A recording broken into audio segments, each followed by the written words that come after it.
Let's get right into this. So you wake up, and the very first thing that you think about is, holy shit, it's 2 a.m. in the morning. Why the am I awake? I guess it's time to go drink some Kratom. I mean, because why would I go back to sleep when I can start my day at 2 a.m. and start feeling good immediately? Now, good is relative to how you feel when you're addicted. What you now need to feel good, meaning your daily shot of Kratom, is actually bringing you back to a state that used to be called normal. You still, in your mind, think that it's making you feel good because it's all relative. You're feeling good relative to how low you feel without it. Okay, now that I've got this buzz, do I really want to start working, or do I want to ride out the buzz? I mean, I guess we could go play some video games. The littlest things would be overly interesting. For example, you might find yourself really examining a piece of technology that in normal everyday consciousness you're like, yeah, this is my Apple Watch. But when you're in the Kratom state, it's like your level of intrigue, at least for me, in seemingly just everyday items was heightened. It's a very slight increase, but it's definitely a positive push. And it reminded me really of being in a childlike state, because when I was a kid, I was fascinated and super interested in everything. I would sometimes find myself, as I would mentally say, wasting the high, just being enamored with like a watch or something. This would also line up with nostalgic things. Like I would often find myself playing old, like Final Fantasy VII. I remember purposely sniffing dust under the couch to try to make myself sneeze to convince my mom that I was sick so I could stay home and play Final Fantasy VII. It was like my first addiction. And it made things like that game super fun again. It would make things that without Kratom, I'd scoff at, be like, why the hell do I want to play Final Fantasy VII? Probably beat it from beginning to end like dozens of times. Like, I don't want to do that again. But on Kratom, I'm like, yeah, this is exciting. But then the effects were short-lived, because now we're, I don't know, maybe 2 hours later, and all of a sudden it would start to die. So, of course, I'd be like, oh, it's time for a little bump. In fact, I got a drug book right here. This is 5 months. I recorded all of my drug use for years in these books. So we could actually go through and you can see when the dose started to go up. Here we got March 18th, 2021. This is last year. Started at 4 a.m. There we go. 3.5 grams green Thai at 8 a.m. So 5, 6, 7, 8. Wow. So I would last 4 hours, and then I'd take another 3 grams of green Meng Da. And then another 4 hours, I would take another 1.5 grams of Thai. And that would be it. So I was averaging 3 doses on a cascading level, where it would start off with the highest and then it would slowly trickle down to smaller and smaller booster doses. So I wasn't taking crazy amounts. And I think this is a big shock to a lot of people who think that I was just full on abusing this shit because of that one video I made. The video was highlighting a point in my life where I was, but those heavily abusive periods were very short-lived, and it was usually during periods of intense sadness. On the average day-to-day, I wasn't doing anything too crazy. So these effects that I'm talking about, what Kratom felt like for me, are on these, pretty average, modest doses. I mean, we got guys out here taking 30 plus grams of Kratom in a sitting. I'm pretty sure somewhere on the internet it says 30 grams is enough to OD on Kratom, and we got people taking that dose. I think of that as someone who's absolutely out of their mind insane. Relative to like realistic expectations, a high dose might be 8 grams. Let's move back to what it felt like. So yeah, I'd be on these small doses, and then it would wear off, and then I'd take the booster. The whole point of these boosters was I was trying to ride out that first dose. So from 4 till 11, I was actually trying to stretch out the 3.5 grams, because the boosters weren't making it stronger. They were actually just allowing the effects to linger a little bit longer. So I would try to dose in the morning when I would be doing work. I would actually feel at the time that it was helping me get work done, even though it really wasn't, and it was instead distracting me and causing me to play video games. I wasn't focused in the least bit, but I was tricked into thinking I was, because without it, I was even worse, because I was addicted now, and I had forgotten what it was like to just function normally at this point, because it was years of doing this. Now, after it's wearing off, right? And the workday's over, say at like 4 or 5, I'm done working, spending time with family, it's dinner and stuff. This is when I'm finally now coming down off it. And as I would come down off it, what that would feel like was just super irritability. I remember actively feeling like I was holding back my irritability. And you got to keep in mind that this is exacerbated heavily by having low testosterone levels.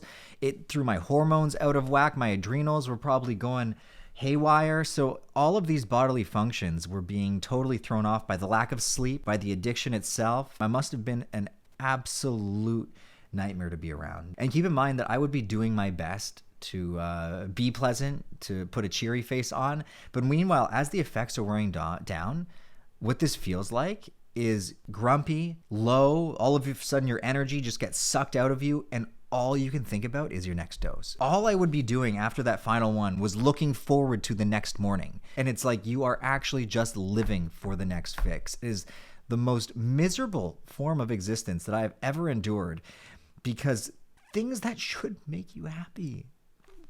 I love my family. This is not easy stuff to say, like being there for your family, activities with them, all this stuff that biologically should sprout enormous amounts of joy comes second to your fucking addiction. And that's just the way it is for so many people. And people will deny this. They'll deny.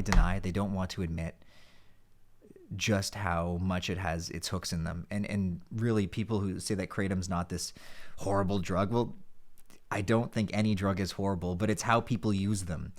When you're taking it every day, your body becomes physically dependent on it to the point where you need it, like I said, just to be at a state of what used to be normal. And I can fully attest to this because now we're months clean from it. Cold turkey, that, as well as alcohol and a whole bunch of other drugs. And my system has returned to a state of normal. And I'm saying this to help anyone out there watching. And it's like, I can confidently say that now how I feel just naturally is close to as good as I would feel off that first Kratom dose. I'm not going to lie. I'm not going to sit here and lie. Off that first Kratom dose, even when I was already depleted and I needed it to reach the normal, it was still giving me a different experience than I normally feel now. Was it a better experience than I feel now? I would highly debate this, but there were aspects of it that you could say were still desirable compared to how I naturally feel. And this is honesty that a lot of people aren't willing to share because they don't want to make a drug seem like it was actually good when, like, obviously there was effects that were desirable. Otherwise, why the fuck would you do it? And one of those things was that heightened sense of intrigue and just enjoyment in the little things, that curiosity, which I naturally have. And I have now versus like when I was off it before, I had none of it. It was like depleted big time.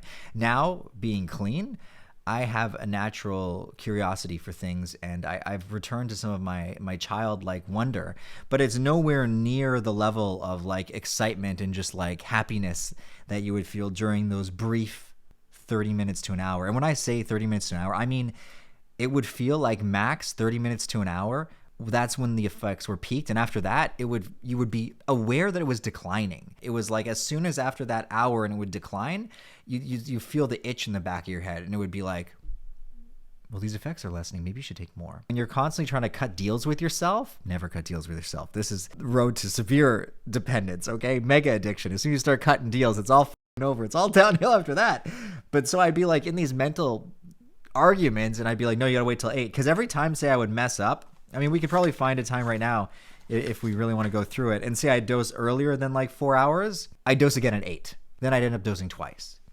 And so many people who do opioids, this is the pattern, and you're trying to convince yourself to keep the high going. So what I would do is I would supplement sometimes with coffee. I'd either take coffee right at the same time as the Kratom, which near the end of it, I always mixed it with coffee because that was the only way to really feel the effects anymore at these low doses. But in the beginning, before, when I didn't need the coffee, I would say take the Kratom, and then as it would wear off, I'd take the coffee or some other compound to help boost it so I could stretch it longer till the next dose. But it was all about that next Kratom dose. My whole morning was designed around riding out this Kratom effect as long as I possibly could because I had convinced myself that it was physically and mentally safe. Physically safe for me, probably. Like, full honesty, I don't think it had any physical symptoms, like immediate like dangers. Like, you know, it wasn't going to cause me to lose any limbs or my organs weren't failing me. But psychologically, and on maybe my testosterone levels, I think it was playing a real number, taking a big toll on me. Ultimately important for you to have like a happy life. And if this shit is sucking out all of your enjoyment for the things that truly matter, like being with your fucking family, then it's something that you should probably consider nixing. I mean, I would rationalize that it was helping me get work done. Yeah, all that work I was getting done playing Final Fantasy VII. Fucking idiot. But we're going to show compassion for that version of Adam because he had to be there. And this is where I lose a lot of people because in another video I've talked about how I'm so healed, and it's like, I was really excited when I made that video, and I was happy for my progress. And I understand that it was very unrelatable because now, months off it, there are times when it pops in my head and it's like, I wonder what it'd be like to try Kratom. It's very few and far between. And if I'm being totally honest, which is hard to do because it's going to sound bad, it's when things with my relationship, trying to build a new relationship with my family, and when things get rocky there, and obviously in the beginning there's going to be a lot of bumps, that's when the thoughts pop up, and it's like, remember what you used to do in these instances, Adam? This is when you would take Kratom. It might make you feel better. And like, as soon as I have those thoughts now, I'm just like, nope, no thanks, not going down that road again. I got books and books of evidence as to show me that it starts off at 3.5 grams, and let's see, 5 months later. What are we at 5 months later? 5 months later, starting dose 5.5 grams, followed by 3.5 grams, followed by 2 grams, followed by another 1.5 grams. Holy shit. So now we're dosing 1, 2, 3, 4, and some of these days 5, 6 times. And you know what? If you went back to another book where this one has 3 doses, it would start off as 1, and then 1 would become 2, and then 2 would become 3, and 3 would become 4, 4 would become 5, 5 would become 6, 6 would become 7, and before you know it, I'm just not recording this shit anymore because it's just taking up my entire day, and there's not even a point because it's just all day, every day, Kratom, to try to mask how shitty I'm actually feeling, because there's a lot of shit in my life that I need to face. And instead of actually talking and working through feelings, we're just going to stuff them deep down inside and numb them with this fucking Band-Aid of green sludge. And that's my video. I hope you guys all enjoyed. If you enjoyed this video, smash that like button, leave a comment below, and hopefully you can relate to my story. Yeah, I mean, this is me being raw, guys.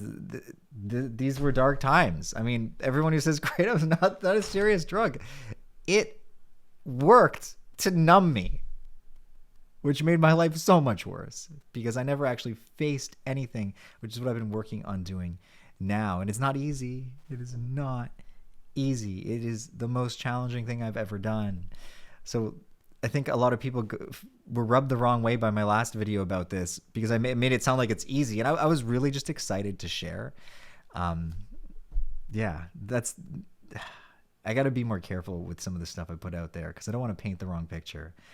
Yeah. Anyway, hope you guys learned something from this video.